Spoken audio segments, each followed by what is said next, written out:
All right. So now let's turn our attention over to a new bill that aims to ban police face coverings, open officers to lawsuits, and rise in ICE activity. So this was reported by 13 News Now in Hampton Roads. We got the story, got a link on our website, PotomacLocal.com. And so a newly introduced bill for Virginia's 2026 legislative session beginning in January would prohibit most law enforcement officers from wearing facial coverings while performing official duties, a measure aimed at increasing transparency and accountability at a time when public attention on law enforcement practices and identities has grown. The bill, filed on November 20th by Delegate Michael Jones, applies to state and federal law enforcement officers operating in Virginia. It defines facial covering broadly and includes opaque masks, balaclavas, tactical masks, gaiters, ski masks, or any item concealing a substantial portion of a face. Under the bill, officers would generally be barred from wearing such coverings while on duty unless the covering fits one of several narrowly defined exceptions. So, and the exceptions are N95 or surgical masks for disease prevention. There's your throwback to 2020 when all the police officers were mandated to wear the masks while they were outside in the open air. They dutifully wore their masks because they were told by their rank and their command staff to do so.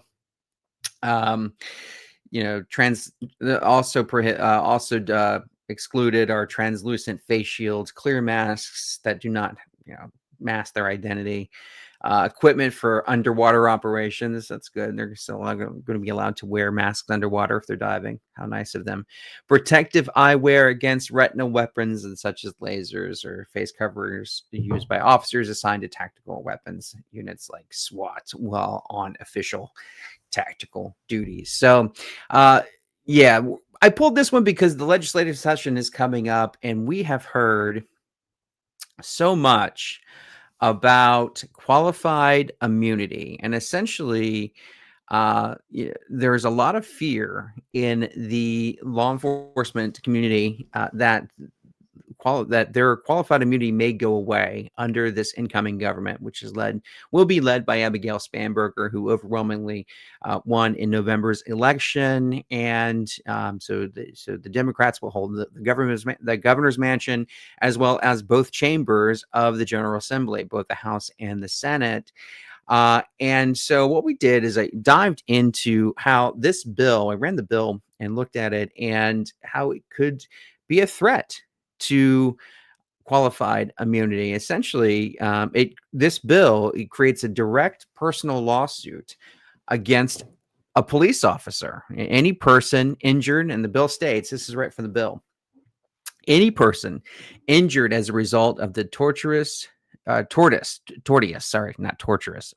scratch that word, tortious conduct of a law enforcement officer who knowingly and intentionally wears a facial covering is in violation. This person may bring a civil cause of action against such law enforcement officer for actual damages or $10,000, whichever is greater, including reasonable attorney fees and costs. So here's the breakdown. It is against the officer personally, not just the agency the officer works for. And it applies to the tortious conduct, excessive force, assault, battery, false imprisonment, just to name a few, that occurs while the officer is knowingly and intentionally violating the face covering rule. The plaintiff doesn't need the officer to be charged or convicted of the masking violation, whether or not such a law enforcement officer has been charged with or convicted of the alleged violation. That's right from the text of the bill. So that's a targeted carve out where the officer is much more exposed to civil liability than normal. And so the bill also goes on to say, except as or otherwise provided, sovereign immunity and any limitations on liability or damages shall not apply to an action brought pursuant to this section. So in Virginia, sovereign immunity and various official immunity doctrines function similarly to qualified immunity. And what that is they shield officers and governments from certain civil claims or limit damages. So essentially, if you're a police officer and you go out and help somebody and something goes wrong, but yet you were trying to help them in an official capacity, under qualified immunity, that person cannot sue the police officer, because at the end of the day, they were just doing their job. They were trying to help that person. And so again, when I go back and said that there's been a lot of buzz over the past few years about qualified immunity, if that goes away and officers are on the hook for, for anybody really that they interact with, someone wants to file a personal lawsuit against that officer, and hold them accountable for $10,000 for every action that someone says they don't like or they deemed harmful. Uh, just one has to wonder, how quickly will we see the number of people applying to become police officers in Virginia drop? And how hard has it been since 2020, during the defund the police era? Have these departments and agencies worked to hire qualified candidates to come and be police officers? There has been a major push across not just Virginia, but across the country since 2020 to get more qualified police officers to come and work. And prior to that, it was very, very difficult to get. Prior to 2020, it was very difficult to get candidates that actually, it was not very difficult to get candidates. I should say it was very difficult to become a police officer because there were so few open positions. You needed college degrees, you needed, certificates and so on and so forth, just to be considered. The pool of applicants was so big. And so things have shifted. And so now with this, this particular bill here, it strips sovereign immunity for this type of lawsuit, and it also knocks out any limitations on liability or damages. So this narrow context of illegal face covering and tortious conduct, the officer can't rely on the usual immunity shield under state law. And so that is a direct threat to immunity-like protection, even though the bill doesn't mention qualified immunity by name. And I think that's important because they're not coming right out and saying it. But if you look at this bill filed by the delegate, Michael J. Jones, in the upcoming 2026 January General Assembly session, it clearly targets sovereign immunity, or qualified immunity. So yeah, we'll be watching this. Bill, just going down here through the notes and seeing if there's any other things I want to pull out here.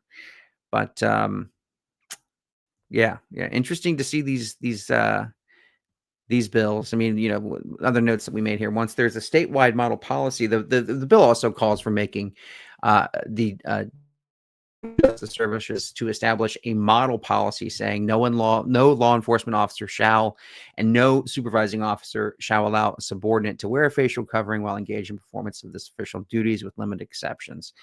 That matters because once there's a statewide model policy, it's much easier for plaintiffs to argue an officer knowingly and intentionally violated a clear rule. And so the clearer and more uniform the rule, the harder it is for an officer to say, I didn't know this was unconstitutional, illegal, which is at the heart of qualified and official immunity defenses. So the bottom line is the federal qualified immunity isn't directly changed, but only the Congress or the federal courts can do that. But this bill creates a new state level cause of action that applies when an officer is knowingly and intentionally violating the masking statute and commits a tort. It removes the sovereign official immunity and liability limits for that lawsuit and makes damages and attorney's fees mandatory once liability is found. So the threat to qualified immunity is indirect. but it is very real on this one. So, and of course, all of this comes up as we have seen ICE go in and continue rounding up people whom they say are here illegally and processing them through immigration. And they have been wearing masks while they do this. Of course, this is we've seen a lot of pushback on this because of the mask. They say these officers should not be wearing masks while they do this sort of thing.